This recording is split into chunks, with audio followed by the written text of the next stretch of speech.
espacio clave. La pregunta que todos y todas nos hemos estado haciendo, ¿y esto cómo lo pagamos? ¿Cómo integramos esto a los servicios? Suena muy bien, queremos colaborar, queremos mejorar la calidad de vida de nuestros hijos, hijas, familias y jóvenes, pero ¿cómo lo hacemos? ¿Por dónde empezamos? ¿Cómo cubro estos maravillosos programas? Así que para lograr esto vamos a cambiarle un poco el formato. No vamos a hacer un panel como hicimos en toda la mañana. Traímos unos panelistas maravillosos que van a estar compartiendo sus insights, y lo digo de esa manera con toda la intención, porque en este panel, quienes así lo necesiten, vamos a tener traducción simultánea e interpretación simultánea, porque va a ser un poquito de Spanglish, vamos a tener un poquito de Spanglish. Pero eso nos va a hacer aprender mucho más y estar más pendientes.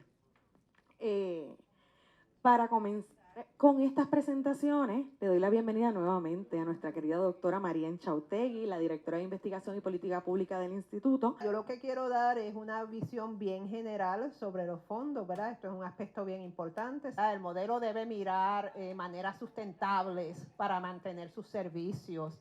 Usualmente sucede que dependemos de propuestas de corta duración.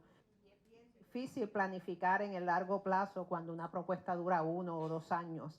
Claro, es bien difícil también decirle a unos fondos de propuestas. Entonces, ¿cómo se hace? Cómo se utilizan esas propuestas de corta duración en forma estratégica para garantizar la sustentabilidad y aprovechar esas oportunidades que muchas de estas propuestas en el corto plazo nos abren. Y obviamente en el modelo de 2 generaciones, y si lo vemos en los modelos que estamos viendo que se están implantando en muchas partes, no hay una sola fuente de financiamiento, ¿verdad? Así que los modelos de financiamiento los modelos bigeneracionales siempre tienen que buscar a una canasta de distintas formas de financiamiento.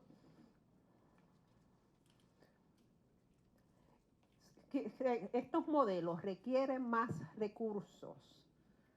Bueno, tenemos unos recursos que ya se están usando en servir a unos niños, en servir a unas familias. O sea que hay un pote de recursos ahí.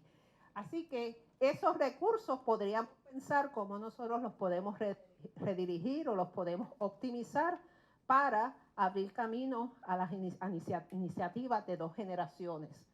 Pero necesitan más recursos, lo más seguro es que van a necesitar más recursos porque los modelos van a necesitar tal vez personal adicional para las familias, tal vez van a necesitar ampliar significativamente los servicios. Así que, aunque sí tenemos unos recursos existentes ya, siempre hay que pensar que es la posibilidad más segura, especialmente según el modelo se desarrolla, es que vamos a necesitar más recursos.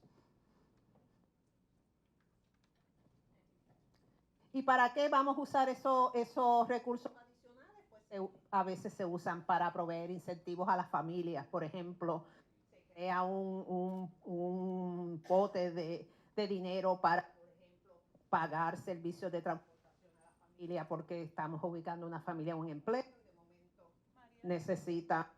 Entonces queremos proveer esos incentivos a la familia y lo que estamos viendo es que se usan, por ejemplo, para proveer servicios de transportación.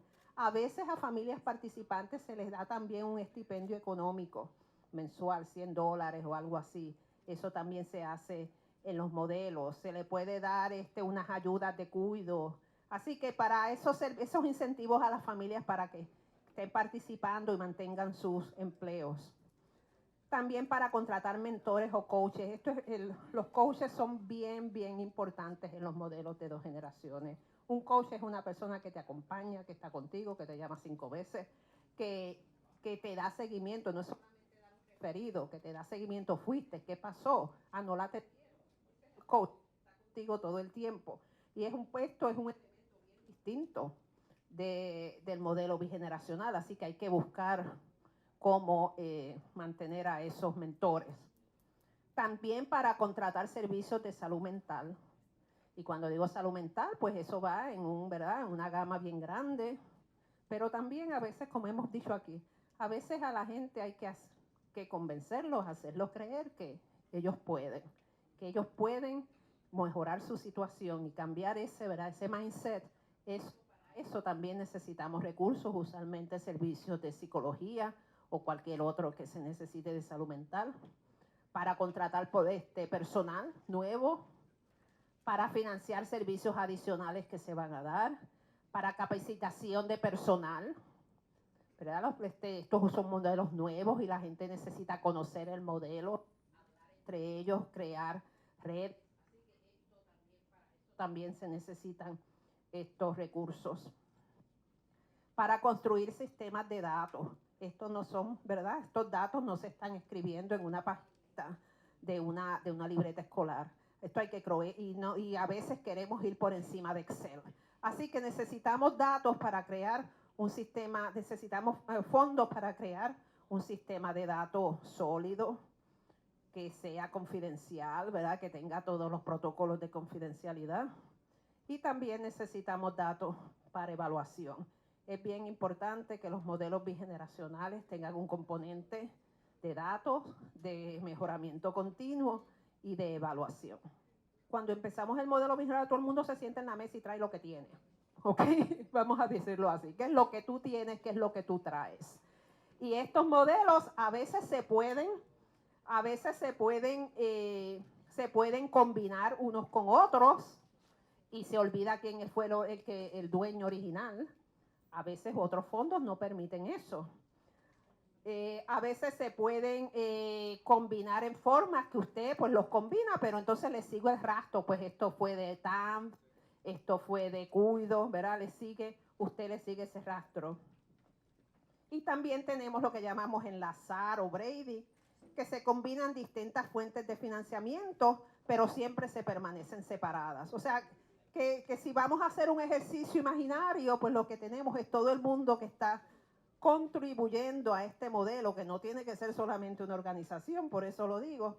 Vamos a traer a todas las partes y vamos a ver cómo cada parte puede apoyar el financiamiento de estos modelos, siguiendo estos sistemas que tenemos aquí, de enlazar, de combinar, de reunir y de alianzas público-privadas. También vemos en los modelos bigeneracionales mucho apoyo de organizaciones sin fines de lucro, de organizaciones del gobierno, así que es una combinación de fondos. Y obviamente no todos los modelos tienen que venir de la misma fuente, y eso es lo que, ¿verdad?, he estado diciendo, porque no todo el modelo generacional, ¿verdad? Es bien difícil que una organización base provea todos los servicios de salud, servicios de educación, servicios de creación de riqueza, servicios de creación de capital social. Y si usted está en colaboraciones, entonces, pues tal vez ese servicio de cuido, por ejemplo, pues no lo tiene que proveer su organización porque usted tiene una colaboración con Acuden. O sea, son distintas fuentes de fondos que pueden entrar. Y esos fondos, pues hacen, ¿verdad? Ese acceso a esos fondos hacen que el programa sea más sustentable. Y ¿verdad? También se pueden acceder fondos de fundaciones o agencias que se dedican a algo en particular. Si una fundación me puede decir, pero es que yo no hago Tuyen, pero tú haces cuido o tú haces capital social, ¿verdad? Entonces podemos combinar esas fuentes. Sin lugar a dudas, las colaboraciones en los modelos bigeneracionales son súper importantes para alcanzar esa movilidad económica hacia arriba que queremos para las familias con menores en Puerto Rico. Y eso se puede dar, como mencionó María, a través de fondos, pero también colaborando en programas, en asistencias particulares y de múltiples maneras. Y es importante que pensemos creativos, que como hablaron durante la mañana, que conozcamos a nuestros vecinos, que no lleguemos a implantar algo nuevo si probablemente hay un montón de gente haciendo cosas que son necesarias para que apliquemos el modelo de 2 generaciones en las comunidades donde queremos impactar. Así que habiendo dicho eso y agradeciendo nuevamente a la doctora María Enchautegui, para abordar qué proyectos y fondos utiliza la Administración Federal de Familias y Niños, invitamos a esta tarima a su especialista en operaciones financieras, Nicole Meyers, y al administrador regional de la región 2, que incluye a Puerto Rico, Alfonso Nicolás. Bienvenido. voy a hablar sobre lo que la Administración de Niños y Familia, ¿no? Soy el administrador, mi nombre es Alfonso Nicolás, de la región 2. Y que la Administración de Niños y Familia, nosotros apoyamos todo lo que es Tuyen, ¿no? Y proveemos asistencia técnica cuando es necesario para crear y traer a las partes públicas y las partes privadas de todas para poder proveer las asistencias técnicas y las estrategias a través de todas las partes involucradas en Tuyen. ¿Okay? Es importante destacar que la oportunidad que todos los departamentos de familias o de servicios humanos, a través de la nación, ¿no? Podamos organizar y establecer Tuyen dentro de todas los modelos, ¿no? ¿Por qué? Porque como dijo la doctora María, este es un trabajo en colaboración. Hay fondos suficientes a través de lo que está sucediendo con esta administración ahora mismo del presidente Biden, que han soltado y han puesto mucho dinero fuera para apoyar a las familias, hablando de Family First. ¿Okay? Con Family First se trata de Tuyen cuando lo vemos, porque es apoyando a la familia dentro de su propio hogar, sin que entren al sistema, ¿no? Apoyándolos de en todas formas, mental, financiera y además de eso, apoyo económico. Cuando vemos la cantidad de dinero que cubre dentro de Family First, el budget, el presupuesto para los 50 estados y los territorios es de 8.7 billones de dólares. Y eso no es dinero que tiene que, como dijo la doctora María, que hay que aplicar. Ese dinero es para todas las agencias que son título 4E y entonces deben de reclamar ese dinero por el trabajo que se ha hecho por esas familias. Así que hay bastante dinero. Yo voy a dejar que Nicole ahora hable de los proyectos en que hemos trabajado en Tuyen a través de otras localidades y aquí en Puerto Rico. Thank you, Alfonso, Nicholas. So ACF, here at ACF, Alfonso mentioned a lot about funding that's available, but in addition to the funding that's available, the importance of building partnerships is critically important to supporting families, whole families. And there's a couple of projects that we've been working on at ACF around Tuyen that I want to talk about and highlight. One of them is in New York. There was a partnership between a Head Start program and a college. And the partnership was that the center, the actual Head Start program, ran inside of a college. They wrapped around the supportive services for the families that enroll their children in there to really help them. So there was a social worker assigned, as an example. There was a social worker assigned to each of the students who had children enrolled in the Head Start program. And it really helped to give them additional supports around studying and ensuring that they really were able to meet their school objectives, but also their employment objectives, right? And the program still runs today. It's super successful. The partnerships with philanthropics, I really want to highlight the importance of the building partnerships with philanthropics to meet those gaps where federal funding or local funding doesn't really meet the whole needs of the family.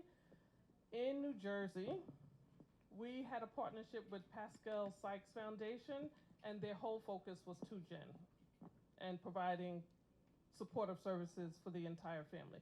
They've now sunset, but in part in building their programs They funded 18 different programs. They did a evaluation of those programs, a 10-year evaluation. They had done evaluation of 18 programs that they had funded across New Jersey State, and one actually was in New York City as well. Their funding showed through the pandemic, because it started in 2012 and went through 2022. So their funding, and it was different families, different goals, different organizations, different collaboratives.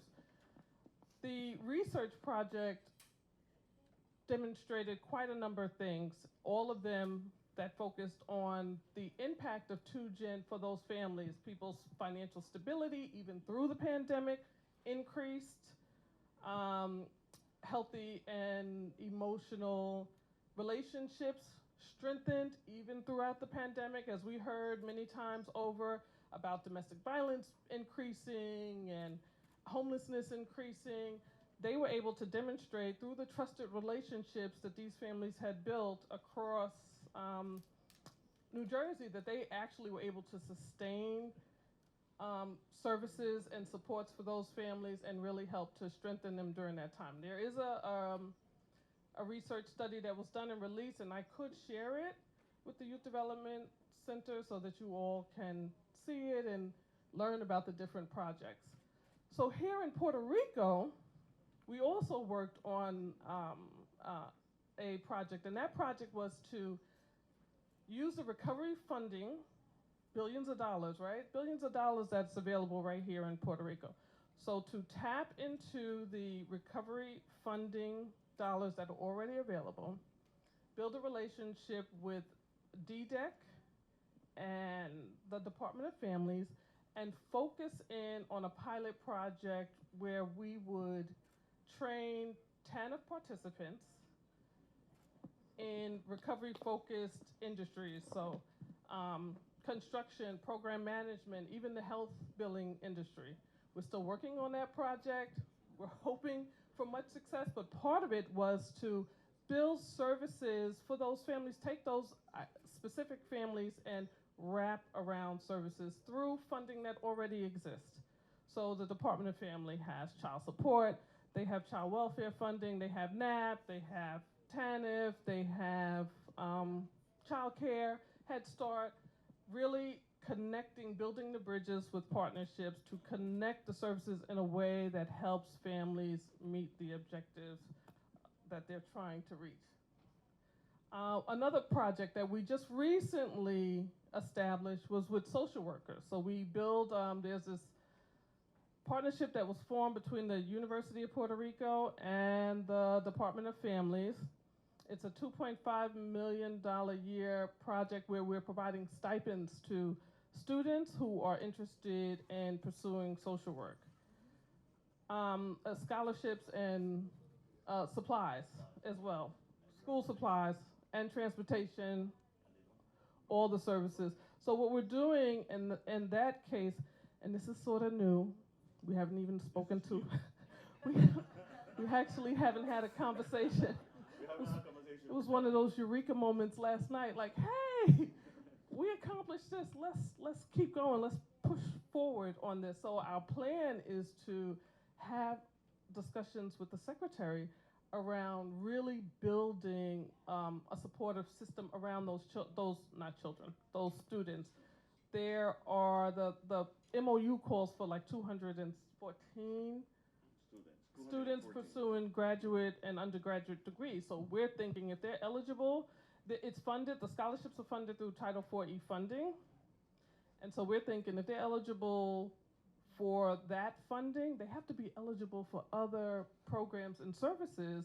Let's wrap those services around these students in a way that we could learn from their experiences, identify areas where they really need help, and build systems to really ensure that they're able to be successful in their goals. And with that, the students, they don't have to work for the department at that point. The students, they just interested in social work. So they go to college for social work. So they can apply and get that scholarship. So we have opening for 214 students. Yeah. 240, 107. No, they have to be They are- local. No, they have to be. They Well- have to be from the island. Yeah, so and part of it is that they have to work for the department. Yes, In part of order it. to be After that, eligible for the stipends, they must work at least 3 years, 3 years I for the think, at this department. point, for the department. okay, and they will work. And the department have to give them after their graduation. They have 45 days to start working with the department. So those are things that we create a great economic professionalism for students that are in college, and you're paying the entire tuition of those students all the way through, okay, including supplies, transportation, all of these things. And we want now to wrap around all the services. Like if the student have a child, why not get childcare through the department? They need TANF, they can get TANF as well. Those type of things, so you can create a real social economic for that family, because when that student graduates, they won't have a bill they owe, and they will have a job, a professional job. Okay. Thank you. So basically, people always ask, where's the money? Where's the money? Many times the money's there. The money is already there. It's about thinking strategically and connecting the sources, the resources that are already available in order to meet the needs of the family.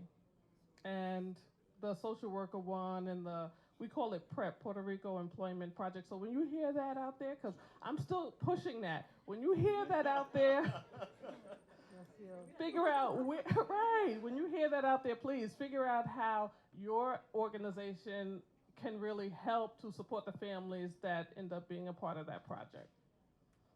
And with that, I think I'm done. Yeah. Okay. Thank you. Thank you so much, Nicole and Alfonso. Certainly great news you have shared with us. And yes, we want to be kept informed of it. And also want to share out the project you spoke about earlier, so we can share out with all of the participants in the conference. Si me Thank permiten, you so Estela, much. poner un poquito de contexto a esto para que la gente entienda algunos números. 40% de los estudiantes que comienzan en la Universidad de Puerto Rico no se gradúan. Casi 60% más de los estudiantes en la Interamericana que comienzan o en la Ana G. Méndez no se gradúan. Así que estos servicios de apoyo no solamente no es, o sea, esto tiene mucho efecto en que la gente retener los estudiantes y que se gradúen. Porque así nosotros pensamos, pues mira, está yendo a la universidad. Y terminamos ahí, y a veces no terminan el grado. Que no tienen la finanza, el financiamiento para terminar. Ahora sí lo van a tener. Exacto. And sometimes it's not the money. Sometimes, oh, I can't do that. Okay, sometimes it's not the money. Sometimes it is the capacity, right? The patience, the tolerance, the learning techniques that make it impossible. But building systems and supports around them to help bridge those gaps is definitely going to be important to their success. En efecto, un poco para recoger lo que ambos han traído, la implantación de estos modelos bigeneracionales no solamente impacta el desempeño y la movilidad económica de los jóvenes y las familias con las que están siendo impactados, sino también los outcomes de las organizaciones que los asumen y lo adoptan y que van a poder mejorar esos datos de los que hablaba María. Y un poco para expandir con su experiencia sobre el trabajo que hace en Texas, invito a la doctora Teresa Granillo de Avance a que comparta con todos nosotros y nosotras las experiencias del trabajo que han estado haciendo. Here's your clicker, and the floor is yours. ¿Oíste? No. ¿Sí? ¿Sí? ¿Oíste? Ok. Hola, buenas tardes. ¿Cómo están? Muy bien. Muy bien. Soy Teresa Granillo, la directora de Avance. He estado con Avance por casi 4 años, pero en los programas de 2 generaciones de más de 10 años. No hablo español muy bien, entonces esta conversación hoy hablo en inglés. ¿Está bien? Okay, gracias. So some of you may have heard about Avance. Obviously, if you were here this morning, you heard a little bit about Avance.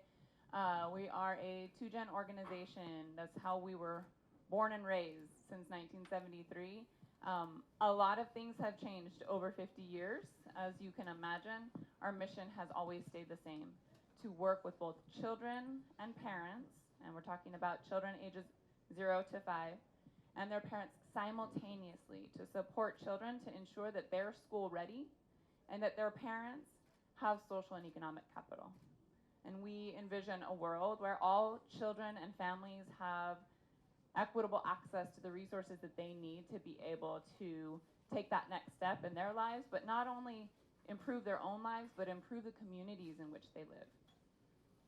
So I'm going to tell a little story about funding and how it can go horribly wrong. And then I'll tell you about what we're doing now to fix that. We started in 1973 in the housing projects in San Antonio, Texas. So there's some pictures there of the very first cohort of madres that participated in the program, and it's the parent-child education program, the one that Sonia had mentioned earlier in the symposium. So here we are. So we started in a little housing project in San Antonio, and we were just doing the parent-child education program, and this is the core model. For 9 months, parents come to, it can be a center, a community center, Head Start, Early Head Start, a school. They come and their children come for 9 months. Parents have their own classes while children simultaneously have their early childhood education. And then once a month, we go do home visits to reinforce the learning that's happening and ensure that parents are practicing that serve and return and interacting with their children in a way that increases brain development, where we're also supporting that parent in their home with whatever resources that they may need, right? Rental assistance, food security, any of those types of things. That's where that wraparound service comes in. We started this 50 years ago. So we were doing 2Gen before 2Gen was even a term. So we were really cutting edge. We had first ladies come to visit and say, what are you doing? The Prince of Wales came and was like, what is this new thing that you're doing with children and parents simultaneously? And so there was a lot of interest in Avance in our program. And so within 25 years, so from 1973 to 1992, we grew across the state of Texas. We opened 8 sites across the state. And we were doing really well, growing and building. And then in 2012, the Kellogg Foundation said, this is it. You have the answer. We want to expand it across the nation. So if you look at the little slide there, you can see that we went from Texas to the nation with $12.6 million that the Kellogg Foundation provided. All the way from, we were in New Jersey, the state of Washington, Florida, New Mexico, all over. Michigan, we're with the migrant farm workers. So I'm telling you a story of what success looks like, and it looks real pretty, right? La verdad? No, it's not always that pretty. And so you can see the little image there at the squiggly line. That's really what happened. Because here's where we are today. So we went from this really big expansion, and now today, we're back to just being in Texas. We have a couple sites in California.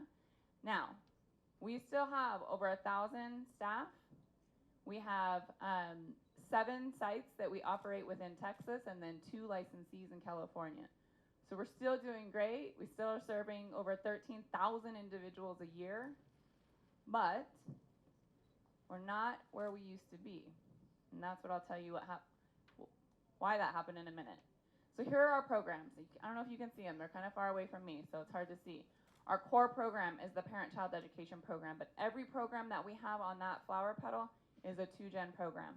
Head Start, Early Head Start, we operate our parent-child education through Head Start, Early Head Start to ensure that it's not just about children, it's about the parents and the children, and making sure that they have access to resources to be the best parent that they can be for their little ones, and that they can contribute to school readiness, but that they can also take that next step for themselves, whether that be to open a business, go back and get their education, whatever it is to support that family in their economic trajectory to really getting stable and mobile.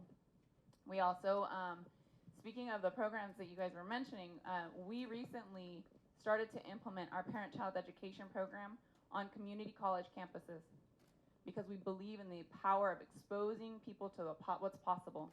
And just by putting our curriculum, we didn't change anything. We put our curriculum on a community college campus. Within 1 year, 100% of those parents were enrolled in a post-secondary program or in a workforce program. 2 of them started their own businesses just by putting it on campus. We have a few other programs around advocacy. So once parents graduate our parent-child education program, the #1 question is, what's next? I want to do more. I know I'm empowered. I know that I have agency and I can do more. So they go off and they want to learn how to be in the PTA. I'm like, yes. To have a voice for their children and for themselves and in their communities. And so we have a program called Families Building Communities that is a second step from the parent-child education program. And then we also work with family child care providers. We know that for our parents to be able to go take that next step, go in back to school or get into the workforce, what do they need? They all have babies, 0 to 5. What do they need? Quality child care. So our families, the Latino community, who do we prefer to leave our children with? Families and friends and neighbors. So we work with family child care providers to help them increase the quality of care that they're providing in their homes, so that parents know, I have quality care for my child, it's affordable, it's accessible, I can go to school, I can go to work, I can take that next step. Last year, we served over 6,000 parents and over 5,000 children across our entire network, majority of whom were Latino, and we served 622 family child care providers. So I'm going to talk about, I'm going to bring this back to the key factors. So we talked about we need more funding. So what do we do to get that funding, right? How do we actually build that pipeline of dollars that's not only going to help us implement 2-gen programming, but make sure that it's sustainable over the long term? Because you remember, we were across the nation, and then we had to condense. Part of that is having a strategic plan, and specifically a strategic plan for sustainability. And not just letting that be a plan that you create and you set on a shelf. Oh, check, we did that, it's done. No, it needs to be a plan that's built by the community, meaning parents, families, staff, and it's built for the community. You need to have a plan of where you're going from 3 to 5 years from now. And it's not just about programmatic outcomes. Okay, here's what we want to achieve programs. No, that's great. What kind of staff do you need to be able to achieve that? What has to be true in order for you to achieve those goals from 3 to 5 years from now? So what kind of staffing, what kind of infrastructure do you need? I'm going to talk about that. And what kind of funds do you need? Where do we go to get them, right? And it really requires that every single part of your team, from the janitor to the front office to the teacher to the leadership, they all know what that strategic plan is and what their role is into achieving it. Everybody needs to know that, because that way everybody's on the same page and you're all moving the boat in the same direction, right? So making sure that your team absolutely knows. You go to Avance and you ask them, tell me about your strategic plan. They're going to tell you, oh, EDAS, it's an acronym, right? Oh yeah, expanding, deepening our 2-gen approach, increasing advocacy and awareness, and creating systems for continuous quality improvement. Okay.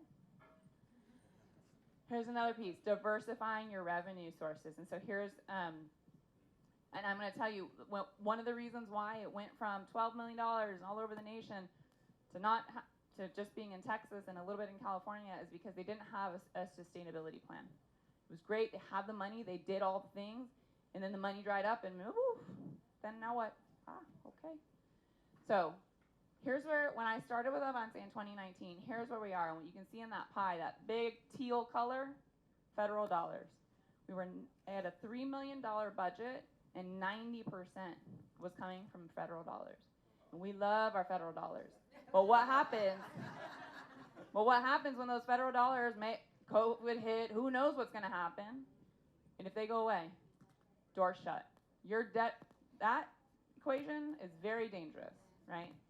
So with the strategic plan in place, knowing that we wanted to grow, knowing that there was a need to bring our parent-child education program to more places across Texas and across the nation, we needed to diversify our revenue. And as much as, again, we love our federal dollars, they're very specific to a specific program and specific expenses within that program. They're not going to let you build out your HR team or your infrastructure for hiring and onboarding, or to build a content management system so that your curriculum can be accessible to everybody, real time, in their hands, on their computers, right? You need philanthropic dollar. You need unrestricted dollars. And that's where the braided funding and that's where the foundation dollars are so incredibly important. So here's where we are today. 2023, we went from a $3 million budget to a $24 million budget. And we reduced our dependence on federal dollars, and now about 50% of our funding is coming from philanthropy, private foundations, who have given us the ability to build that infrastructure. That was incredibly huge. We knew we needed to grow. Great, your programs grow. What does that mean for your staff? Your staff have to grow. You have to bring on new staff. You have to train them. And you have to ensure that they are taken care of during their employee life cycle, right? We're going to grow. We needed our program to be accessible. PSEP was great, but it was in PDF format, and a new partner came on, and we'd have to send them a book. Here's the book. No, we're in 2023. Now new partners come on, they log into our portal, and they have access to the curriculum. So we had a lot of support in getting to this place through the philanthropic dollar, and probably, okay, well, how do I reach all these foundations and make sure that they're interested? And there's some foundations here in the room, so if you haven't met them yet, definitely reach out to them. Number one is, we took our strategic plan, and that's like an image for data and infrastructure. And we went to funders and said, here's our plan. And here's what I can show you in terms of data of impact of our program. And if we're able to accomplish this plan, we're going to be able to scale long term. But we need investment in our infrastructure to be able to do that. But we put that plan in front of them and said, you don't have to fund the whole thing, but could you help in any way? Is there anything in this that you feel that you can contribute to? But having that strategic plan and really being explicit about investing in infrastructure and data systems. Because we were really big, we were building an infrastructure that was based on data-driven decision-making. And that meant at all levels, right? In order for our teachers to teach high-quality education and be able to meet the needs of the children and the parents that they're serving, they have to have real-time data on what's happening, what's the impact of the program, and how do I differentiate my teaching to make sure that I'm meeting the needs of the children in my classroom and the parents in my classroom. And so that was a really key investment that we really drove home, and we've been really grateful to have partners that have seen the importance of that. Then I'm going to end here. Relationships. Your funders, your federal dollars, your state dollars, your philanthropy, there's always a person behind your application that is going to be your champion. And therefore, you need to make best friends with that person. And when I say best friends, I don't mean it as a transaction. I really mean it. Latinos, we're really good at relationships. We take care of our people, right? Like our family, our friends, we call them. We always make sure that we're in touch with them. Use that skill that's inherent in who we are to connect with your project officers. And if you don't know them, get to know them. But I will tell you this, don't just call them when you need money. Call them to tell them something really exciting that's happened. Like there's a story, a success story. Call them to tell them that things aren't going well. You're a little scared, and you want thought partnership. There's nothing more rewarding to a funder than knowing that they're a partner with you and that they're a sounding board for you. Because you have no idea, these project managers, program officers, the experiences that they've had, they come with such a wealth of knowledge. Call them when it's their birthday. Find out stuff about them. And then, when you really need the money, then you call them and you say, hey, look, here's what we got a plan. And I want to present it to you. I want to get your feedback and see if you're interested. Would you be willing to invest in this? And now you've developed that long-term relationship, and the ability for them to say yes just increases exponentially. So that's my summary page of the items that I would say key factors for growth and sustainability and funding, particularly in the two-gen space.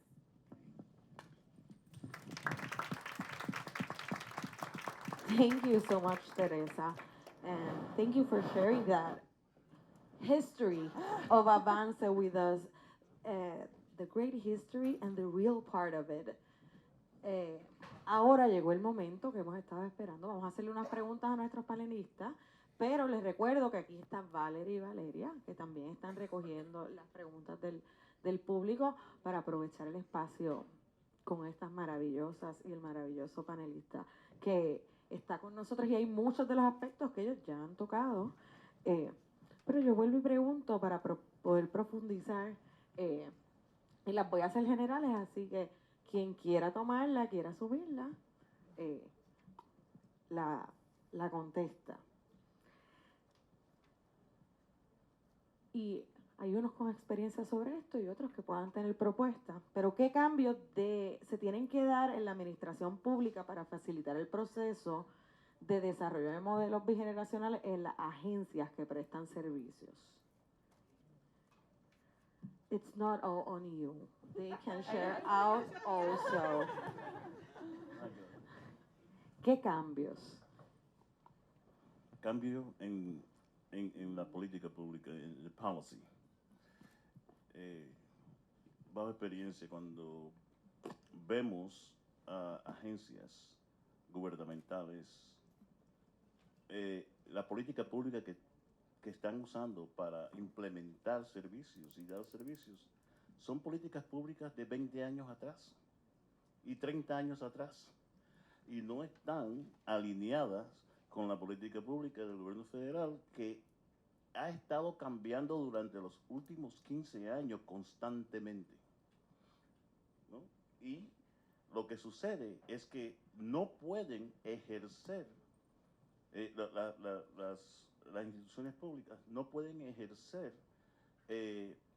lo que el gobierno federal está proponiendo por su misma política pública. Y eso se lo exhorto a todos los secretarios y comisionados. Cada vez que hablo con ellos, le digo, tienes que examinar tu política pública, tu policy, tus reglamentos, tienes que verlo y darle una mirada, y mirar la política federal que ha cambiado durante los últimos 15 años. ¿Algo que añadir? Sí, claro. I can't speak for, federal agencies and whatnot, but I can say that what I've seen is there is a bigger focus on racial equity that is putting pressure on the funding system. I think I just went, oh, there it is. To actually be more conscious of how they're giving, who they're giving to, and that it's no longer one of those, it still sometimes is, but it's moving in the right direction to where it's no longer like a good old boys club where like if you're in, you're gonna keep getting funded forever, but that there's more intentionality around really, and what we've seen, particularly because we serve the Latino community, is funding organizations that have proximate leadership, because those from the community are best suited to serve the community. So we've seen that shift. Por las conversaciones que nosotros hemos tenido con funcionarios públicos, ellos y ellas nos dicen continuamente, necesitamos liderato. Eso es lo que ellos piensan que necesitan, porque ellos como proveedores de servicios, de front-end workers, ellos necesitan que haya un liderato dentro de la agencia para promover esto. Dentro del gobierno más grande, alguien tiene que agarrar esto por los cuernos. Somebody has to hand this. No es sencillamente, vamos a hacerlo, bueno, ok, vamos a hacerlo, ¿quién lo va a hacer, verdad? quién va a ser el responsable, quién va a hacer esto. Así que nosotros, nuestra tarea aquí, no solo es informar, es persuadir que esto es importante y que alguien se apropie de esto dentro, ¿verdad?, del gobierno, para que entonces haya ese liderato. Gracias, María. Un poco recogiendo, necesitamos champions, necesitamos campeones que asuman la tarea, la valiente tarea de impulsar junto a nosotros y a nosotras estos modelos para el mejor desarrollo de la movilidad de las familias en Puerto Rico y fuera de Puerto Rico, porque queremos seguir colaborando con otras organizaciones. ¿Ya? Y Nicole tiene algo. Yeah, I do. I did want to just say that also, policies very often put us in boxes that we feel we suffocate in, right? We can't move out of, but the federal government, particularly around racial equity, has really started expanding flexibilities and waivers. And so when you find yourself in those types of boxes, I really encourage you to push the envelope and see whether or not there are opportunities to get waivers and flexibilities approved from whatever funding source that you're looking to pursue. Mil gracias. Y ahora, por el contrario, voy hacia el otro lado, hacia el sector sin fines de lucro. ¿Qué best practices, qué mejores prácticas ustedes pueden compartir con las personas que están en este salón para aquellos que están interesados en obtener fondos para poder poner a correr los modelos bigeneracionales dentro de los servicios y las potenciales colaboraciones que están saliendo de hoy aquí mismo? ¿Cuáles son las mejores prácticas, esos tips que ustedes pueden compartir para lograr eso? Make sure to, invest in that capacity, to have someone on your team, even if it's just one person who is dedicated to fund development, and particularly in doing a lot of research around what corporations and foundations and federal programs that you might be eligible for. And then if you have a board of directors, take that list to them and say, who here knows someone there? Like, always be networking to get the connection, because the warm introduction is going to get you so much further than the cold call, right? Like, I mean, I'm sure you all get, massive amounts of cold calls versus that connection of, oh, I serve on this board, or I'm familiar with this organization. I'd love for you to meet and talk with them. But I would say the biggest tip I would give for folks that are fundraising or out there, follow through. When someone tells you to follow up with them in 3 to 4 months, when you have your strategic plan kind of halfway there, so that they can follow up with them, follow through with that, or, and be persistent. Don't be afraid to continue to reach out. Obviously, don't be overwhelming, but definitely be persistent in that, I think is really key. But it's about those relationships and making sure that you can. We have a friend over here, Jose, who knows a lot about funding and foundations here in Puerto Rico. I was talking with him. I'm like, you want to know more about that? Go talk to this, gentleman here. He has information, and it's like just making sure that you're gathering that information and then following through and being persistent with it. I want to add to that, piggyback off of that. One of the things that Pascal Sykes did in their philanthropic funding to the organizations was build in a system of scale down. So they started at 100% of whatever the funding was for them, and each year they reduced the funding but built supports around the organization and building their capacity to be able to pursue other dollars from either other philanthropic dollars. They helped them bridge those relationships, or to tap into state dollars or other federal dollars. So that's something else that I think is important, especially when you are bridging relationships with the philanthropic organizations, understanding that it is possible that those dollars will also dry out like the feds. That you think your strategic plans, as mentioned earlier, that you think far enough in and build in in a system of being able to recycle other dollars into your projects. Mil gracias. Sé que hay preguntas, ¿verdad, Valeria? Valeria, ese micrófono es tuyo y aprovecha. Okay, ¿me escuchan? Okay. Okay, so la primera pregunta es en inglés para agencies. So, to what extent is there flexibility at federal funding level for braiding or blending to support two-gen work so that the reporting is less cumbersome? I can start. I can start with it. That's a hard question. There's flexibility across the federal government, and there's more and more flexibilities as time goes on. So that question would really require a specific program and what the flexibilities are that are available around that particular program. And what else was your question? Because I'm hearing the Spanish in my ears. It's making it hard to concentrate.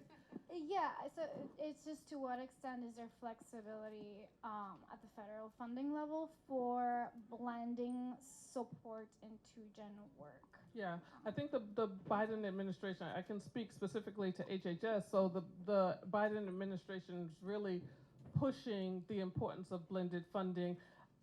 Partnerships are, key. In order for you to be able to get a lot of the grant funding, you have to be able to show your strength in the community with partners, because there's no one organization or entity that could fulfill the needs of a whole family.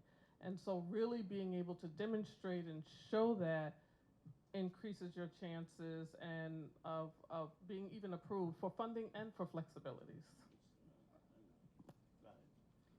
Just as a two-gen organization that does receive funding from Head Start, Early Head Start, and is integrating a blended funding model, we have found our program officers at Head Start, Early Head Start to be incredibly supportive and flexible. And I will say another best practice is be honest and transparent. Don't be afraid to ask the question because you think that, if I ask this question, then they're gonna potentially pull money away from me. No. They're there to support, and they're there to help you think things through, and developing that relationship, right? You have to create that trust with them, but then go to them and say, okay, there's this opportunity. It's going to require this partnership, and there's additional dollars that we're thinking about getting from private foundation or whatever. How might that influence our current funding? And that way, it's a partnership, and you're really thinking that through with the folks that you're already in partnership with. One thing I want to say in reference to that partnership, y lo que quiero decir para esta asociación que uno tiene con otras agencias, bajo Family First, lo voy a decir. Como dijo la doctora María, que ellos proveen, que ella provee servicios o trata de conseguirle servicios a las familias en su propio hogar. Ahora con Family First, los departamentos de familia que están bajo Family First, que es bajo título 4E, ellos tienen un plan requiriéndoles a ellos proveer esos servicios en los mismos hogares. Así que ahora, estas agencias, ustedes pueden ir a pedir esos servicios para esas familias, reduciendo costos, reduciendo todas estas partes. Así que, y como digo, y ese dinero no se va, porque como te dije, el budget que es un entitlement, es algo que no se va a ir ese dinero. Es 8.7 billones de dólares, ¿no? Así que lo que digo es que, como digo, la colaboración tiene que continuar. Y las agencias pueden ayudarlos a ustedes, a servirles a las familias de Tuyen que están trabajando con ustedes. Sigo acá. ¿Tienes otra, Valeria? Pues el espacio es tuyo. Voy midiendo el tiempo y Sí, no, claro. el espacio es tuyo. Ok, ahora una en español. Esta está un poquito compuesta, así que se nos dice que hay billones de dólares para trabajar este programa y nos han dicho que hay que canalizarlo a través familias.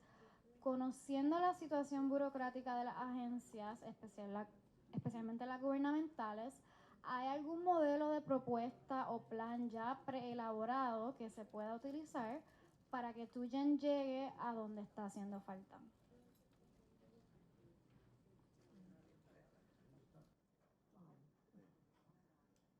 Bueno, digo, cuando vemos a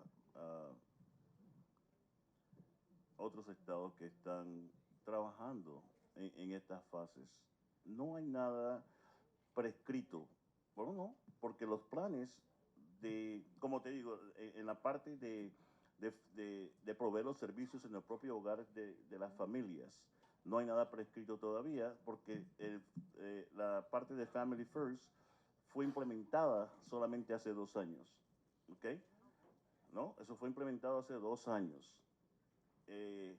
Estados tomaron 3 años para hacer toda la preparación y todas estas partes de Family First. No, ahora, como explicó la doctora María, a través de Head Start, si hay, ellos tienen, ¿no? Y ella puede explicarlo, ¿no?